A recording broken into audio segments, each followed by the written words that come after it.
Welcome back to the According to West podcast, where we explore the qualities that bring richness and meaning to our daily existence. I'm your host, West, and today we're talking about a virtue that's often misunderstood, a quality that is so much more than just a financial act. Today, we're talking about generosity. Now, when we hear the word generosity, our minds go, they go straight to money. Making it rain in the club, giving your girl whatever she want, giving family members whatever they want.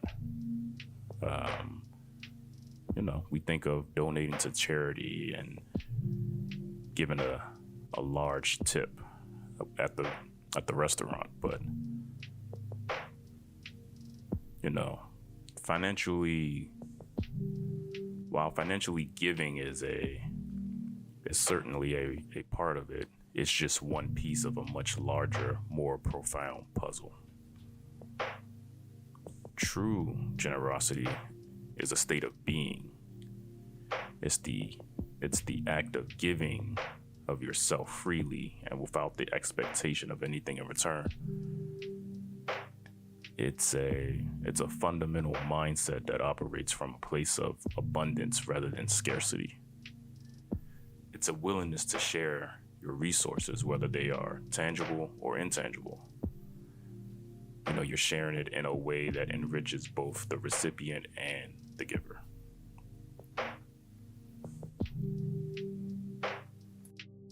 Now, let's kind of look at the etymology of what generosity is. Generosity comes from the Latin word generosus, meaning of noble birth. So historically, it wasn't about money. It was about having a noble spirit. I might have to do a deep dive on my own to see exactly when that word became synonymous with just like money. It's quite odd, but I digress.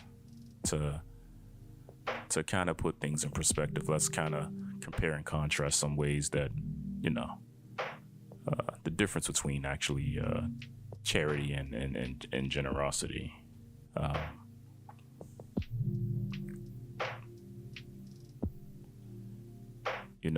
With your charity, it's your focus can be the gift or the recipient. But if you look at it from a generosity standpoint, usually with that, it's the mindset, the relationship with the person. With charity is episodic. You're doing it whenever it comes up or when it's needed. But generosity is constant. It's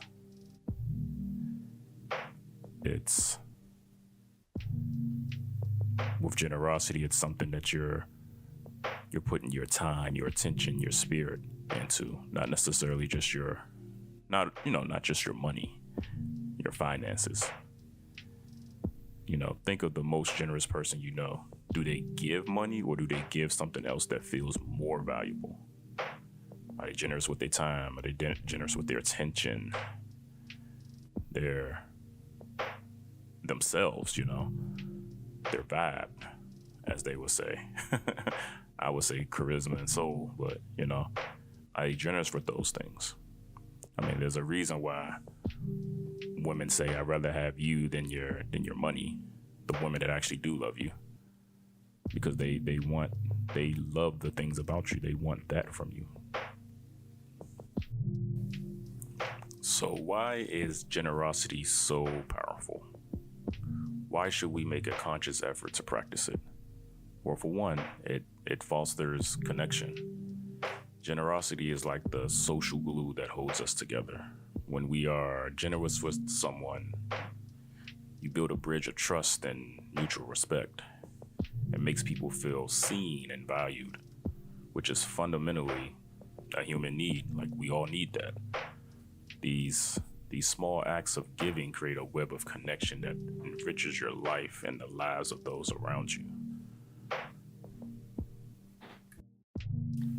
I often think about the friends that will actually make time for you, or the family members that would actually make time for you. Like, that feels good.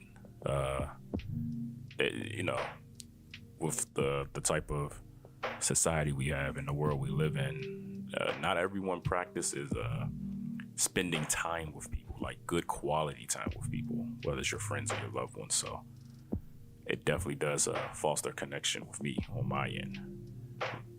And, so much so that I try to do the same. I was once that person that was not generous with my time. Another reason why generosity, or being generous, is so powerful is that it reduces a scarcity mindset. The opposite of generosity is often a scarcity mindset. It's the belief that that there isn't enough to go around. This mindset leads to a constant state of fear, envy, and selfishness. And newsflash, generosity is the antidote. It operates from a place of abundance, and ironically, it leads to more personal and professional opportunities. When you give freely, you signal to the universe and to your own subconscious that there is more than enough to share. Generosity is so powerful that it also boosts your personal well-being. And there's been studies here and there. They say that the science is clear, but I'm no scientist, but studies have shown that when you are generous, our brain's reward centers are activated. This releases chemicals like dopamine and serotonin, which makes us feel happy and purposeful. The acts of generosity that we do can reduce stress and improve our mental health, and even increase our longevity. It's a beautiful paradox. Giving to others is one of the most powerful things you can do for yourself. Now let's break down some ways we can get that generosity out there, and we can start practicing it. Now one aspect of life, and probably the most important, I would say in our day and age with the social media and the phones, is being generous with your attention. Putting the phone down. Like the mere presence of a smartphone on a table, even when it's face down, has been shown to reduce the depth of conversation and the sense of connection between people.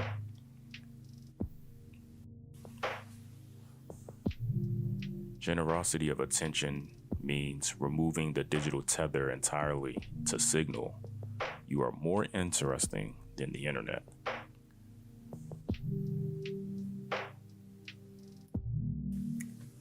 My good people, the last thing you want to do is to seem uninterested in what your partner has to say.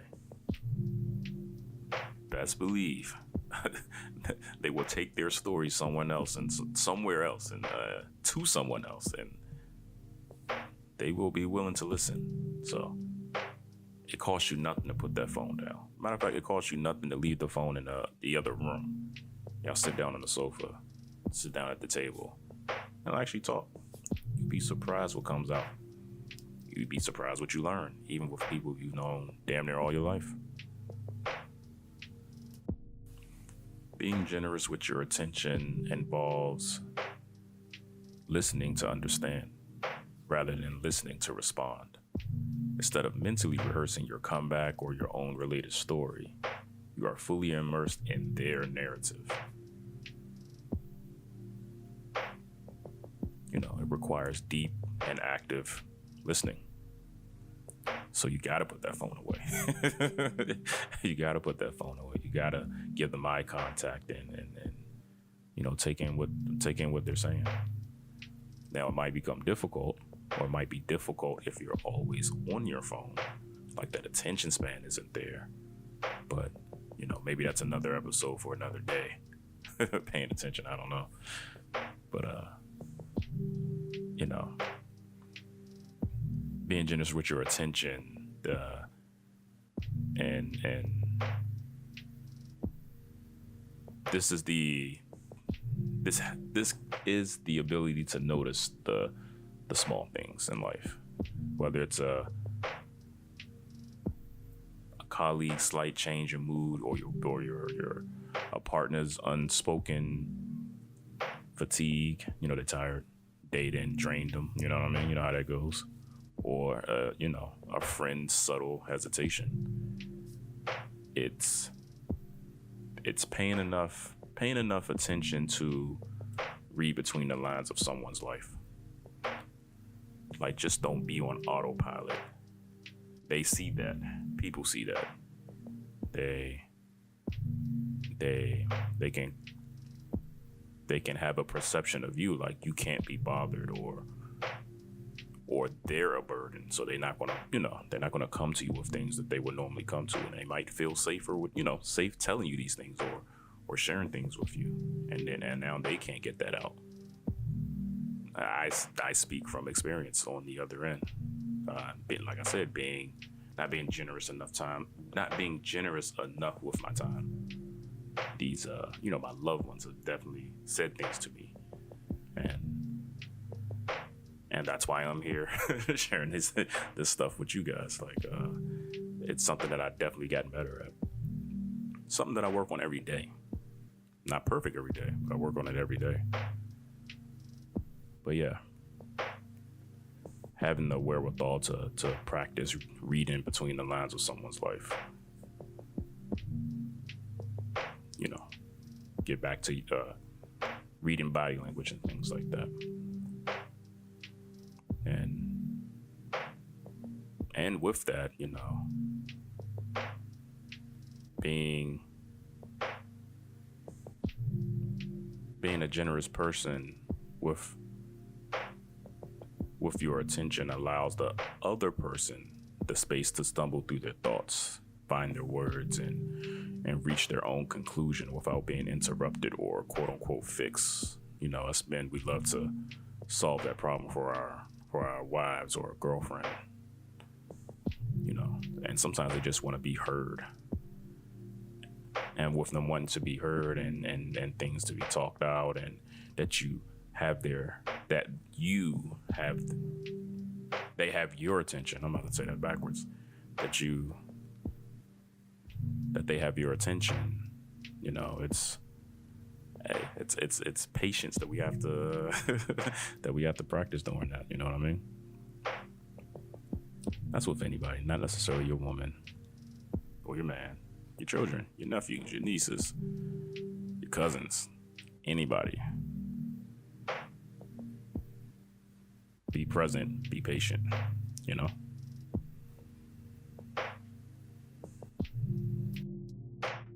So some surefire ways to be generous with your attention when you're talking or you're interacting, make eye contact, take notes, mental notes.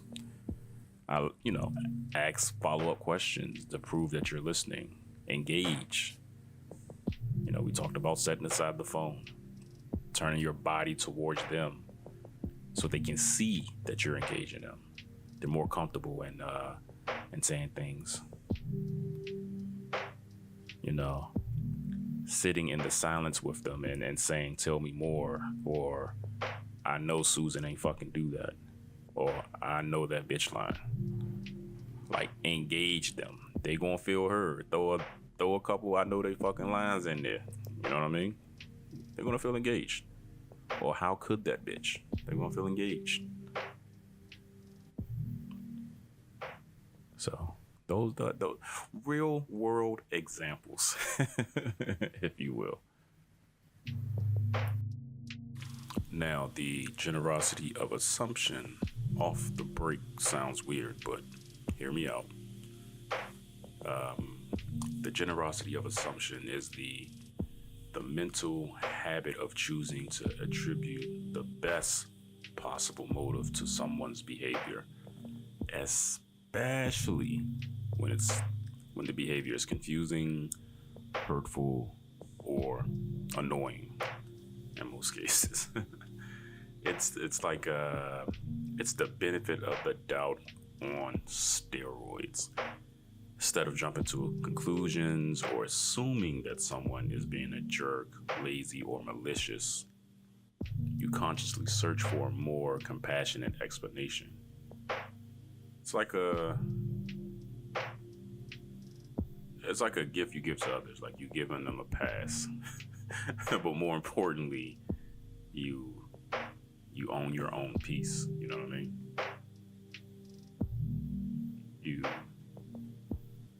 You don't, because more than 9 times out of 10, yeah, sometimes it is something reasonable. You know what I mean? Like, be generous with those passes. I'm not saying you're giving people hall passes 100% of the time, but think before you leap, I guess. I mean, we are all meaning-making machines, you know what I mean? Like, when something happens, we immediately tell ourselves a story to explain it. Generosity of assumption is simply choosing to write a heroic or tragic story instead of one where someone is the villain and being a butt face. Like, you get to decide that until you actually see what it is. And then if they're a butt face, then they're a butt face. But, most people are not out to get you. They are just out for themselves. I laugh, but that's what it is. Or they're struggling with something that you can't see. Like, everyone's fighting their own battles. Everyone's dealing with something. Their life is not your life. Their path is not your path. And it's it's greater than, not greater, but it's like another version of put yourself in their shoes. You don't have to know what their shoes are, what brand they are, what if they loafers, you don't have to know. Just know that they got some shoes. Just know those shoes can be anything. So you kind of give them a little grace.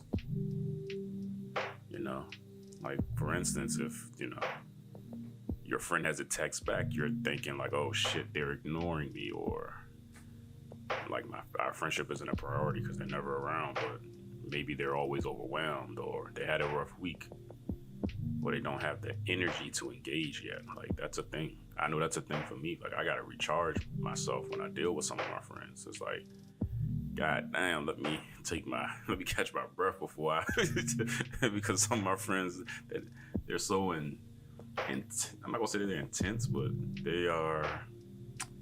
Some of them are characters. Some of them are high energy, not in a bad way, but it's just like, I'm kind of cool and calm and low key and out the way, and it just, I am that friend. I'm not ignoring you. I might have had a rough week with my profession, but speaking of my profession, and another example, like, you're reading the email is short, and you're trying to, the team's message, oh my goodness, the team message seems kind of a little passive aggressive, and you're like, yo, what the fuck I do to them? But at the same time, they could just be like on the clock, on some time sensitive stuff themselves. Like, these things happen. Give them the benefit of the doubt. Being generous with your assumptions, and it will get you far. So, another avenue where generosity can enrich your life is having generosity in your feedback. That's the intentional act of investing your time and social capital into another person's growth. While standard feedback is often reactive, telling someone they did a good job or they did a bad job, or, don't use your teeth next time. Generous feedback is a proactive gift of perspective. It is the opposite of being a feedback miser, someone who only speaks up when things go wrong. A person generous with feedback recognizes the praise is that the praise is fuel, and constructive criticism is a map, and they provide both in abundance. Now, about the not using your teeth thing. Never mind. I ain't about to get into that. Another episode. However, now what makes feedback generous? Well, for one, specify your feedback rather than it being general. Saying good job is cheap. You can always say, go into depth, like, hey, I noticed how you handled that customer at the cash register. You handled them by staying calm, and you validated their frustration, and you got the job done, and you got them their chicken. Stuff like that. Another way that feedback can be generous is your frequency. It doesn't have to wait for a blowout fight or an annual review, a birthday, stuff like that. You can give it in small, consistent doses. That shit goes a long way. It makes the person's day. I know it makes my day whenever I get it, if I get it. And and just always remember that you aren't giving feedback to fix the person. It's not for your own convenience. You are giving it because you believe in their potential. And who doesn't want to be around people that are, not even you don't want to be around. Like, if you care about these people, professionally or even personally, like your family and stuff like that. You want to see them develop. You want to see them grow. You want to see them prosper, hopefully. You know what I mean? We are talking about, you being generous with people you do care about in some way, shape, or form. Like, I have coworkers, I might not care about them on a personal level because I don't know them on a personal level. But professionally, we all know what it's like to we all have jobs, right? So on some level, as long as Sue isn't being negative, or a coworker isn't being like causing havoc in the office space, I'm sure you would care if they keep their job, or they're doing things to make everybody else. They're doing what they're supposed to do to make your day go smoother, or do things to the best of their ability because you see them frustrated. You might offer tips, stuff like that. Now remember, for generous feedback, define when and where it happened, describe the specific action and not the person's character, and explain how it made you feel or what the result was.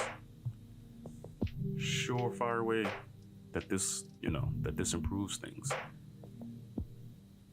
You'll be good to go in this avenue of generosity.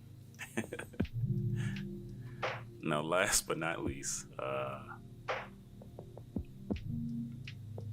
one way, and I feel like this is one of the most important ways to show your generous side of yourself, is to be generous in forgiveness, or having a capacity to have generosity of forgiveness.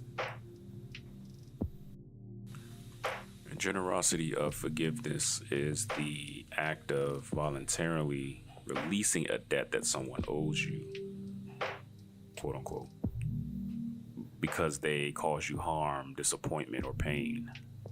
While standard forgiveness is often a slow process of healing, generous forgiveness is a proactive choice to give up your right to resentment, retaliation, or the last word. And I think that's what that means. I forgive, but I don't forget. It's one of those things where it's like, yo, I'm not gonna let that. I ain't gonna let that fuck with me. It happened. I don't like it, but I got shit to do today, and I don't need to have a bad mood, or I don't need to be in this frame of mind. I don't want to. It's not good for me. You know, it's called generous because you are gifting someone a clean slate that they may not have earned, and you are giving yourself the mental space that was previously occupied by anger.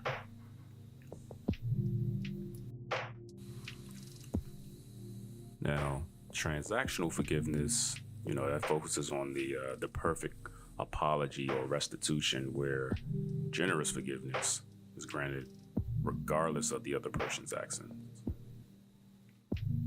You know, it's built on emptying the scales, releasing the weight, rather than balancing the scales like an eye for an eye. It's unconditional. It's not focused on the offender, rather than it's focused on the internal peace of the forgiver. And I'm all about that. I'm all about my fucking peace. Once again, I do not have time I got shit to do. Places to be.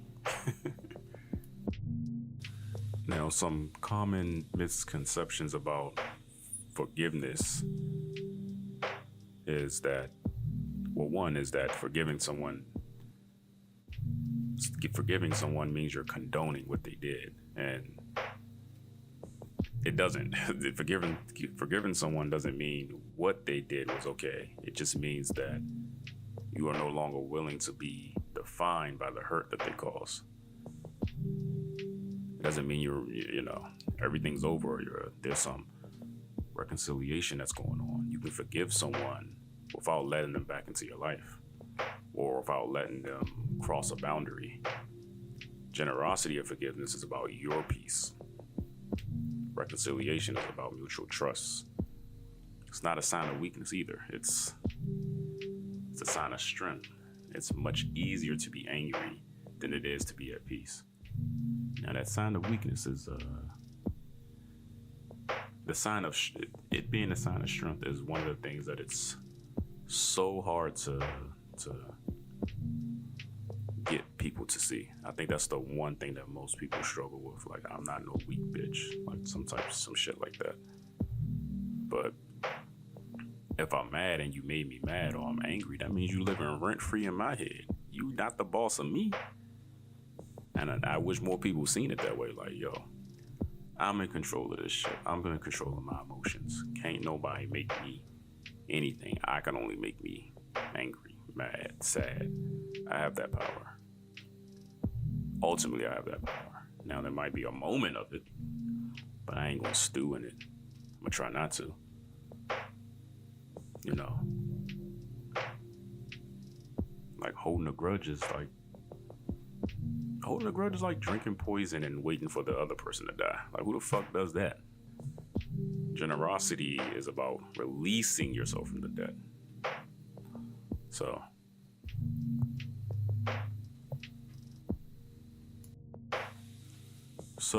here are the takeaways. Being generous is having generosity with your resources. It's giving of your money, your possessions, or your skills. This doesn't have to be a lot to be meaningful. People may say it does. Those people may be bottomless pits. Like, there shouldn't be if you didn't give this much, you're not generous. It's a weird statement. If you didn't give me this, you're not being generous. It could be a small donation to a cause you believe in, or sharing a book you finished, or using your expertise to help a friend. The key is the spirit in which it is given, freely and with no strings attached. Having generosity with your spirit This is a deeper and often more challenging form of generosity. It's the willingness to be generous with your empathy, your forgiveness, and your kindness. It's about giving people the benefit of the doubt instead of immediately judging them. It's about celebrating others' success without a hint of envy. It's the generosity to forgive a small offense and move on, choosing peace over resentment. This form of giving is about sharing the wealth of your inner world.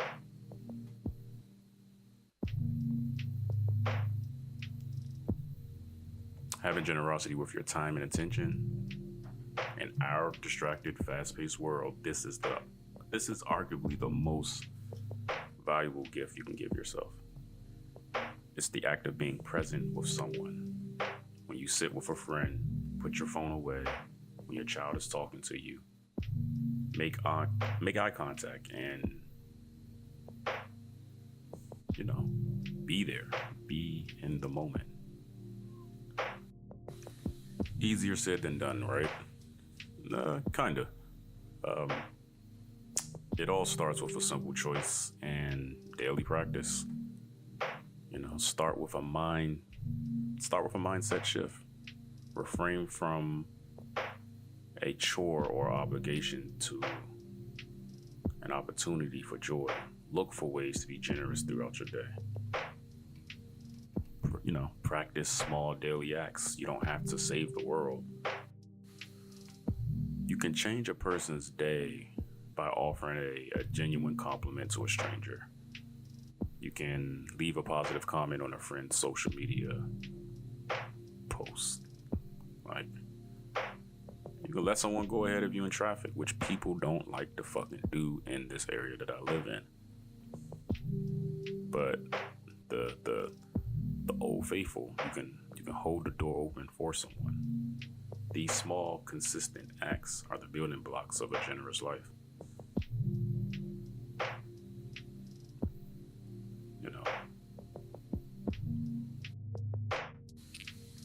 You can cultivate generosity in this busy world by being generous with your words. Our words have immense power.